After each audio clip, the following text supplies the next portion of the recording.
Hey guys, what's up? My name's Hannah and today I'm reviewing the dust cleaning gel that I got. It's from Cleangenix. So you can use this for a bunch of different things. It's really good for car people.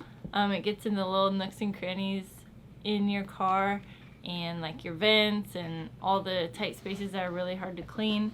My boyfriend and I, we really like to keep our cars clean, and we use like little install tools and brushes to get in there, and this is just a quicker way to clean it out. It's also good for like office cleaning, like your keyboard, your remote controls, all that stuff. It smells really good. It has like a sour apple kind of, or a green apple smell to it, or maybe a watermelon. I don't know, it's really sweet. It smells good, so it gives that clean smell after you use it. It kind of looks like Flubber, if you've ever seen the movie, which I really like. And once you get it dirty, once you like dust an area, you just kind of like swish it around. If you guys have any questions or comments, feel free to leave them down below and I'll answer them. Like this video if you enjoy a clean car. And I'll see you guys next time. Bye.